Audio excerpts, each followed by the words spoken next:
sabay natin alamin ang totoo, ang kawan ng kordero sa inyo'y nag-aanyaya. Tula at musika, ihandog sa Diyos na masaya, pagkat sa piling niya, tayo may pag-asa. Walang hanggang ligaya, Tayo na magsama-sama. The KNC Show will teach us while we grow. Sa tulong ng ating Diyos Ama, isipan ay magliliwanag na.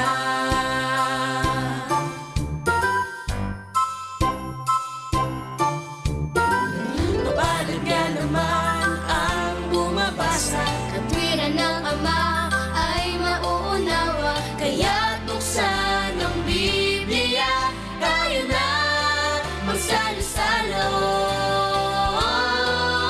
The KNC Show will teach us while we grow.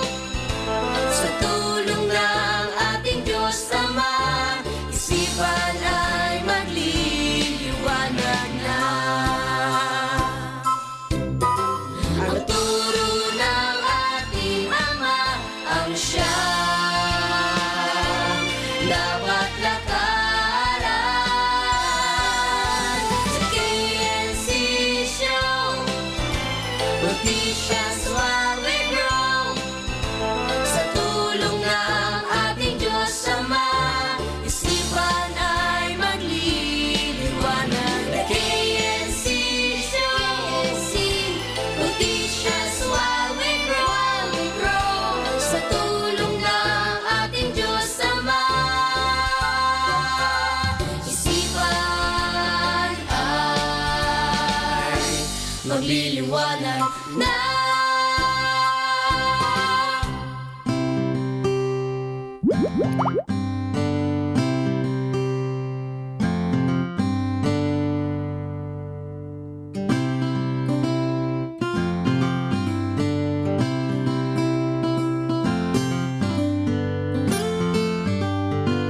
Ang ganda talaga sa Murong, no? Ang sarap ng simoy ng hangin. Oo, lalo na dun sa dagat, ang lamig ng tubig. Malinis siya maraming puno. mukhang enjoy na enjoy kayo eh. At nahirapan kaming pauunin kayo sa dagat kahit gabi na. Minsan lang po kasi yun, Kuya Eric. At ang masarap pa po dun, yung parang napalapit po kami sa kalikasan. Dito po kasi sa Manila, mahirap nang makaranas ng ganun. Nakakaingit naman kayo. Pero buti na lang merong katulad na tong rainforest. Maganda yan, kahit bata pa lang kayo at sa syudad kayo lumaki, ay marunong kayong mag-appreciate ng nature. Opo, Kuya Eric, lalo na po na natutuhan po namin na ang mga ito ay gawa ng Diyos. Saktong-sakto nga pala yan sa pag-aaralan natin ngayong buwang ito. Bakit po? Ngayong buwang kasing ito, isineselebrate ang National Environmental Awareness Month. Kaya po pala sa school namin, puro pagtatanim at paglilinis ang activity namin. Oo, ginawa na kasing batas ito eh. Kaya taon-taon sineselebrate yan.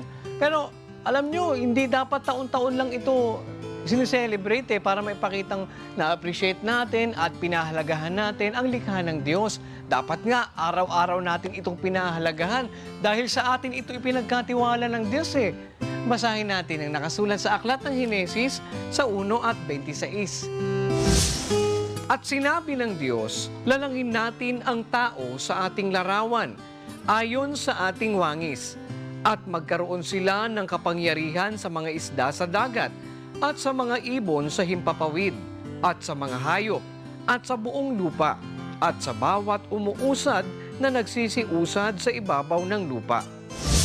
Binigyan po ng Diyos ang tao ng kapangyarihan sa kanyang mga nilikha. At yan ang ating verse of the day.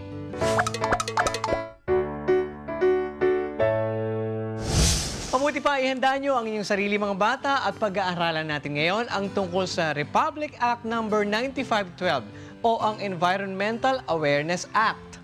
Yan ay sa pagbabalik ng KNC Show!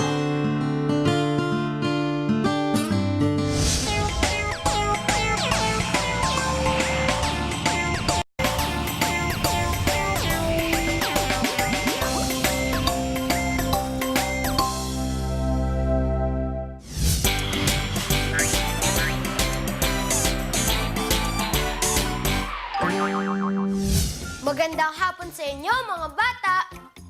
Naaalala niyo pa ba ang naging pag-aaral natin tungkol sa kalikasan? Gaya ng ating natutunan, dapat pahalagaan natin ang ating kalikasan dahil ito ay bigay sa atin ng Diyos. Yan ay sinasabi sa Genesis 1:29 hanggang 30.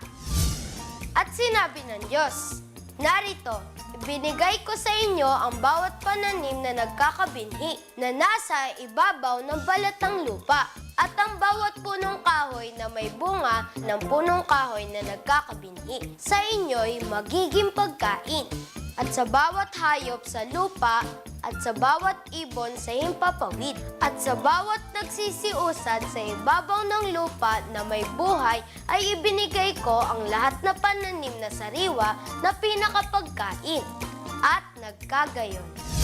Kaya ngayong hapon, alamin natin ang batas na pumoprotekta o nangangalaga dito. Tara mga bata, samahan niyo ako. Magandang hapon po, Ma'am Ellen. No, magandang hapon din sa'yo, Bensi. Kumusta ka? Okay lang po. Paano po pinoprotektahan ng gobyerno ang ating kalikasan? Ang ating gobyerno ay may mga sangay. Isa na nga sa sangay na yan o tanggapan, ang aming tanggapan, ang Environmental Management Bureau ng Department of Environment and Natural Resources. Kung saan meron tayong mga ilang programa, may mga ilang proyekto na tumutuon sa pag-i-implement ng mga sinasabi nating environmental laws. Ang Environmental Management Bureau nga, nakatuon ito sa mga pagko-coordinate ng implementasyon ng tinatawag nating Clean Air Act, Clean Water Act, Ecological Solid Waste Management Act, Environmental Impact Assessment Law, Toxic Substances, Hazardous and Nuclear Waste Control Act, National Environmental Awareness and Education Act of 2008. Kung kaya, sa iba't ibang mga batas na ito, nagkakaroon ng programa ang sangay tulad ng EMB ng DNR para maprotektahan ng gobyerno ang kalikasan at ang kapaligiran ng ating mga mamamayan. Tayo bilang mga mamamayan ng Pilipinas. Ano po ba yung Republic Act 9512? Ayan Ben, siyang Republic Act 9512.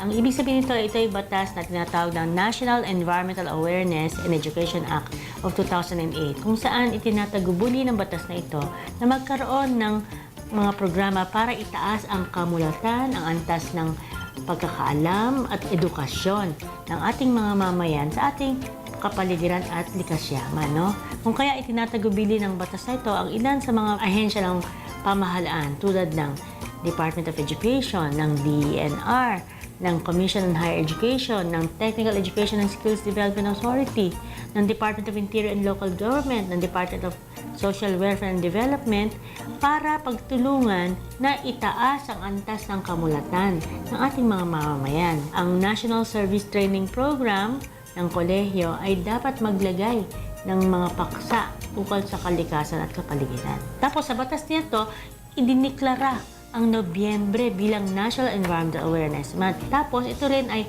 National Clean Air Month. Tapos ang ikatlong linggo pa ng Nobyembre ay Climate Change Consciousness Week. Kung kaya sa buong buwan na to, gusto nating ipalaganap sa lahat ng mga tao, sa lahat ng mga kababayan natin na dapat tayo ang tema ng environmental sustainability, moving into greater actions. Ang ibig sabihin nito, para mapagtuloy-tuloy natin ang kapaligiran at ang kakayanan nito na sumuporta sa kaunlaran, dapat tayong kumilos sa higit na pagkilos sa pag-aksyon. Sa Miyerkules nga, Bensi, gusto kong anyayahan ikaw at ang mga kaibigan mo at ang guro mo at ang mga kapitbahay, pamilya para sa libre nating konsyerto na ang tawag natin Ayoko Maggasmas. Ito ay 2014 Clean Air Concert, no? Kabibilangan to ni Kala Lili, Imago, Kichi Nagal, Lou Bonnevi at iba pa. Si Lou Bonnevi ay ating Clean Air Champion. Ano naman po may tutulong namin sa proyektong ito? Sa mga proyektong ito, Bensi, sana maka-attend kayo sa konsyerto. Libre naman yan. Sa Miyerkules, sa Fairview Tereses Mall sa activity center. Sana madala mo yung mga kaklase mo, sana pati mga pamilya o mga guro sa eskwelahan. Isa yun, no? Kaya pagka sumasali tayo sa mga gawain para sa kalikasan, either sa attendance natin, yun, makakatulong na rin yun. Pangalawa, yung lahat ng napapakinggan nyo, ibahagi nyo rin sa mga kaibigan nyo, sa nanay mo, sa tatay mo, sa kapatid na mas bata o mas matanda. Yun, mga iba't ibang maliliit na bagay na pwede natin magawa. Moving into greater actions tayo, no? Maraming salamat po, Ma'am Ellen. Pag-igihan ng pag-aaral, Benz, ha? Ayan, kids! Alam na natin ang tungkol sa batas na protekta sa ating kalikasan. Bukas naman, kung loloobin ng Diyos, aalamin naman natin ang tungkol sa environmentalism. Ano kaya yun? Kaya samahan niyo ulit ako bukas, mga bata, ha? Hanggang sa muli, dito lang sa Bensi Vivo!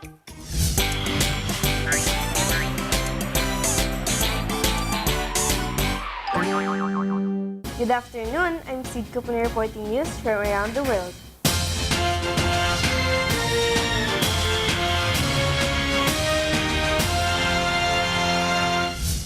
Environmental awareness is to understand our delicate environment and the importance of its protection. Promoting this is an easy way to become an environmental steward and participate in creating a brighter future for the children. November is the National Awareness Month in the Philippines. Republic Act No. 9512 is an act to promote environmental awareness through environmental education and for other purposes. This act shall be known as the Environmental Awareness and Education Act of 2008.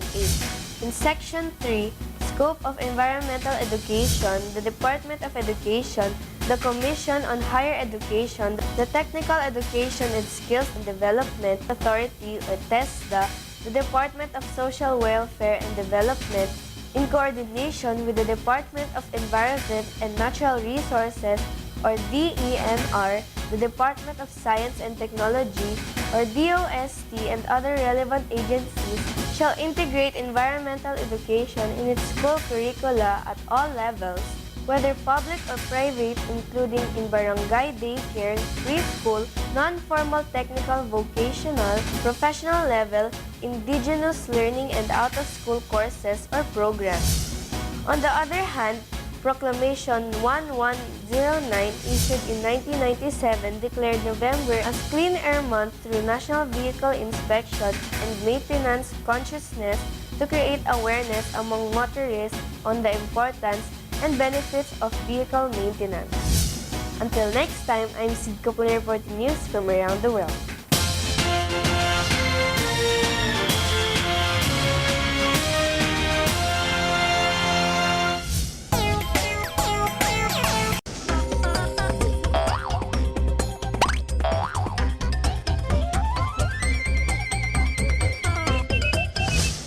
Magandang hapon mga bata. Marami ng uri ng sining ang napag-aralan na natin. Yan ay upang matutunan natin ito at syempre, para maipahayag ang nararamdaman natin. Ngayong linggo ay pag-aaralan natin ang isang uri ng sining na karaniwang ginagamit ng isang artist upang maipahayag ang kanyang nararamdaman. At ito ay ang painting. Pero kids, kapag naririnig natin ang painting, hindi ba ang una nating naiisip ay ang pintura at paintbrush? Paano kung wala tayong paintbrush? Maaari pa ba tayong mag-paint? Yan ang ipapakita ko sa inyo ngayong hapon. Samahan niyo ako ha. Ang kailangan nating materials ay malinis na papel, lapis na may eraser, at paint. Ready na ba kayo? Tara, simulan na natin. Mga bata, sa paggawa natin ng art project na ito, maaaring kumalat ang ginagamit nating pintura. Kaya maglagay tayo ng sapin sa ating lamesa upang hindi magalit sa atin si nanay. Gamit ang paint, maaari natin itong paghaluin upang makagawa pa tayo ng ibang kulay.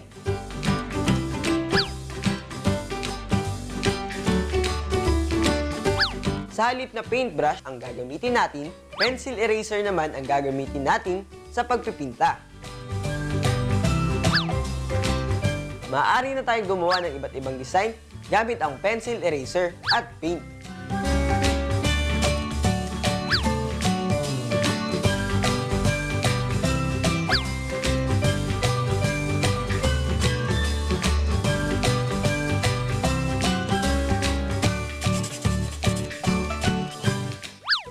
O mga bata, meron na naman tayong natutunan. Diba? Hindi lang paintbrush ang maaari nating gamitin para tayo ay makapagpinta. Maraming mga bagay ang pwede natin magawa.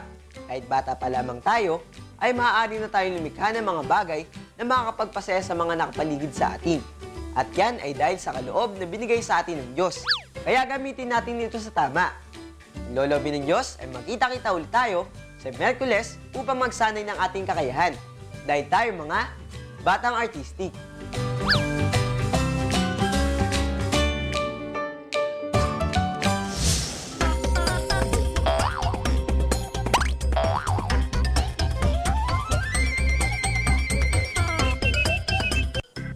Hello kids! Narito tayo ngayon sa Kids Lab!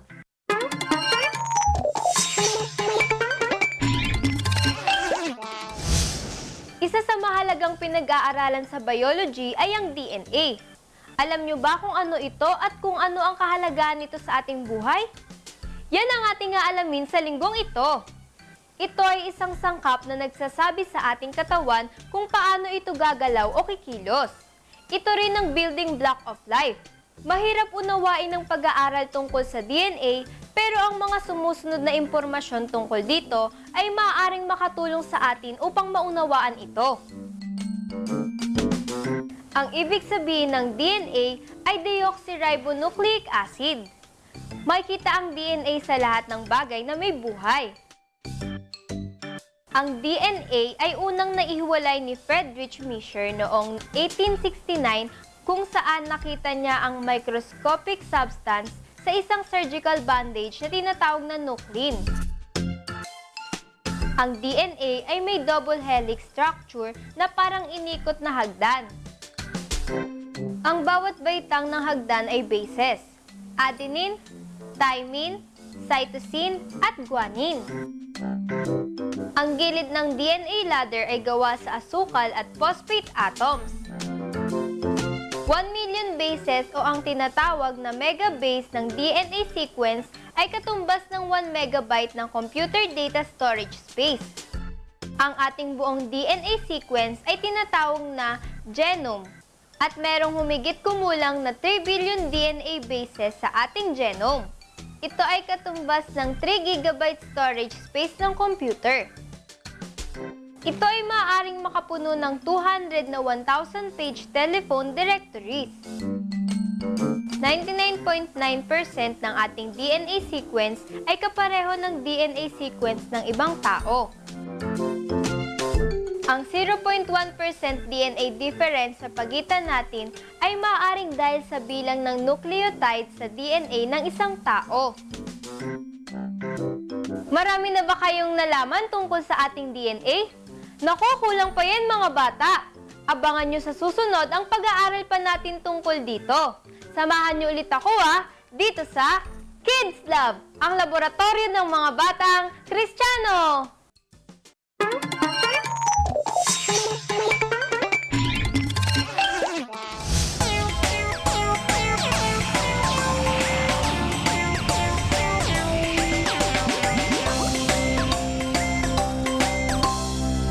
Kasi nakikita pa rin natin ang pagpapahalaga ng marami sa ating kalikasan. At gumawa pa sila ng batas para dito.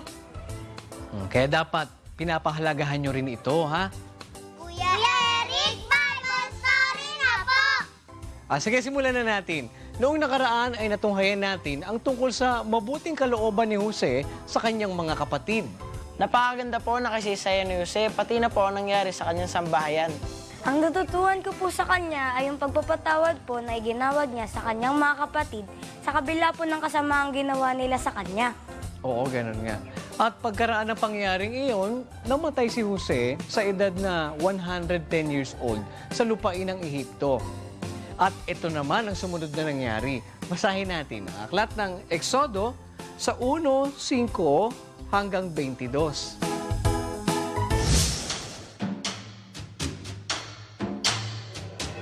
At lahat ng tao na lumabas sa balakang ni Jacob ay 70 tao. At si Jose ay nasa Ehipto na. At namatay si Jose at ang lahat niyang kapatid at ang buong lahing yaon. At ang mga anak ni Israel ay lumago at kumapal na maigi at dumami at naging totoong makapangyarihan. At ang lupain ay napuno nila. May bumangon ngang isang bagong hari sa Ehipto na hindi kilala si Jose. At sinabi niya sa kanyang bayan, Narito, ang bayan ng mga anak ni Israel ay higit at lalong malakas kaysa atin. Haya't tayo'y magpakadunong sa kanila. Baka sila'y dumami at mangyari na pagka nagkadigma ay makisanib pati sila sa ating mga kaaway at lumaban sa atin at magsilaya sa lupain. kaya't nangaglagay sila ng mga tagapagpaatag upang dalamhatiin sila sa atang sa kanila. At kanilang ipinagtayo si Faraon ng mga bayan na kamaligan, na dili ibat ang Pitom at Raamses. Datapwat habang dinadalamhati nila sila, ay lalong dumadami at lalong kumakapal. At kinapuotan nila ang mga anak ni Israel at pinapaglingkod na may kabagsikan ng mga Ehipsyo ang mga anak ni Israel. At kanilang pinapamuhay sila ng masaklap sa pamamagitan ng mahirap na paglilingkod sa argamasa at sa laryo at sa lahat ng sari-saring paglilingkod sa bukid at sa lahat ng paglilingkod nila na ipinapaglingkod sa kanila na may kabagsikan. At ang hari sa Ehipto ay nagsalita sa mga hilot na Ebrea, na ang pangalan ng isa ay Sipra, at ang pangalan ng isa ay Puwa, at kanyang sinabi, Paghilot ninyo sa mga batang Ebrea at pagtingin ninyo sa kanila sa dakong panganganakan. Kung lalaki, ay papatayin nga ninyo. Datapwat kung babae, ay inyong bubuhayin. Datapwat ang mga hilot ay nangatakot sa Diyos at hindi ginawa ang gaya ng iniutos sa kanila ng hari sa Ehipto, kundi iniligtas na buhay ang mga batang lalaki. At ipinatawag ng hari sa Ehipto ang mga hilot at sinabi sa kanila, Bakit ninyo ginawa ang bagay na ito? At inyong iniligtas na buhay ang mga batang lalaki? sapagkat ang mga babaeng Ebrea ay hindi gaya ng mga babaeng Ehipsya, sapagkat sila'y maliliksi at nakapanganak na bago dumating ang hilot sa kanila. At ang Diyos ay gumawa ng mabuti sa mga hilot, at ang bayan ay kumapal at naging totoong makapangyarihan. At nangyari na sapagkat ang mga hilot ay natakot sa Diyos, ay iginawa niya sila ng mga sangbahayan. At iniutos ni Faraon sa kanyang buong bayan na sinabi, Itatapon ninyo sa ilog bawat lalaki na ipanganak, at bawat babae ay ililigtas ninyong buhay.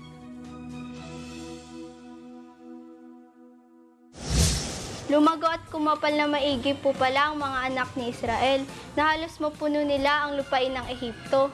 Kaya lang po nakakalungkot dahil pinahirapan po sila ng mga Ehipsyo.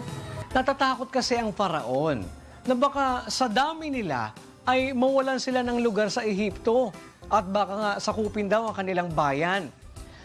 Pero alam nyo, ang Faraon na ito ay hindi niya kilala si Jose at ang pinanggalingan ng lahi ng Israel. Kaya ganun nilang pagmalupitan ang mga Israelita. Ano po ba ang sumunod na nangyari, Kuya Eric? Pumayag po ba ang Diyos na maapi ang Israel? Magandang tanong yan. Bukas, yan naman ang ating aalamin kung loloobin ng Panginoon. Kaya't huwag kayong liliban sa panonood ng Bible story. Ang ating kalikasan ay mahalaga. Kaya lagi natin itong alagaan at ingatan. Lalo na't ito ay nagbibigay sa atin ng pangunahin nating pangangailangan tulad ng pagkain at damit na siyang nilikha naman ng Diyos. Basahin natin ang nakasulat sa Aklat ng Henesis sa 1 at 29. At sinabi ng Diyos, narito, ibinigay ko sa inyo ang bawat pananim na nagkakabinhi na nasa ibabaw ng balat ng lupa at ang bawat punong kahoy na may bunga ng punong kahoy na nagkakabinhi sa inyo'y magiging pagkain. Kuya Eric, ano pong pag-aaralan natin bukas? Dahil tungkol sa awareness sa kapaligiran ng ating pinag-aaralan, pag-uusapan naman natin ang mga gawain sa pangangalaga ng ating kalikasan. Environmentalism ang tawag dito. Abangan niyo na.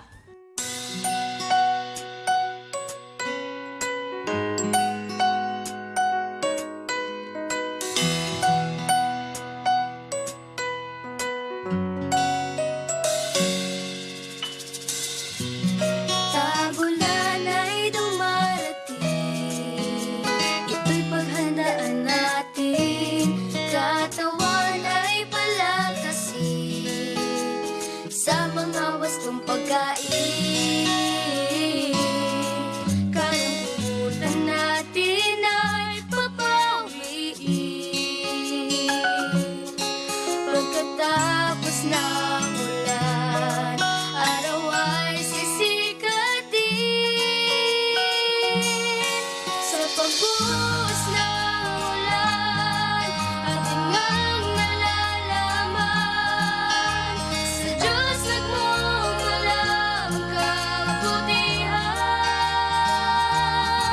Pananim at kagubatan nadidirigan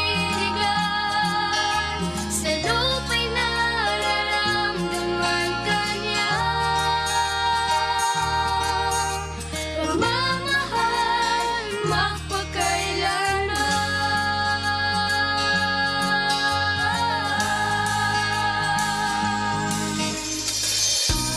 Halina't sumukog na, magkasama tayo sa tuwina.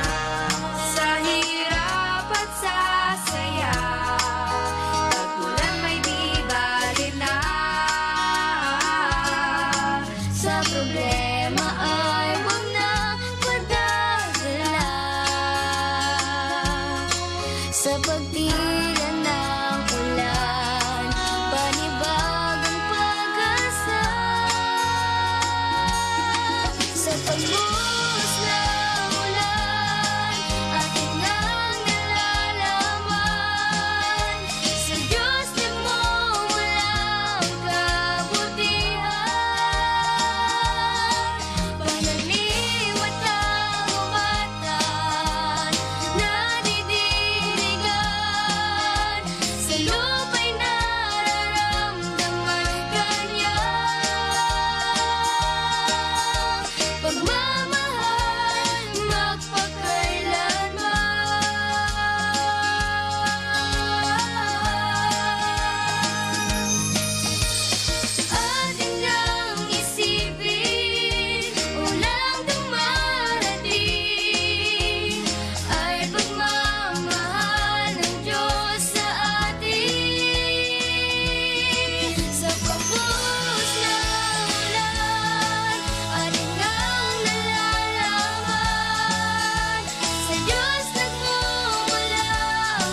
Hanggang dito mga bata, bukas God willing ay muli tayong magkita-kita. Dito lang sa nag-iisang Bible School on Air, ang KNC Show! Sa KNC Show, Noticias while we grow.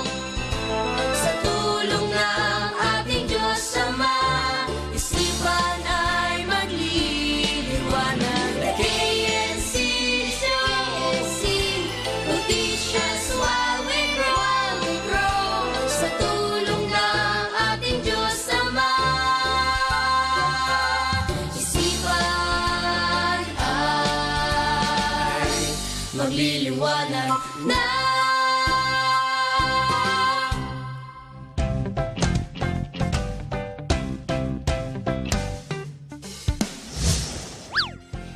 Yan! Yan ay sa pagbabalik na! Yan ay sa pagbabalik na! Yan ay sa pagbabalik na! Kuya Eric, Bible story na po! Hindi ako pingi!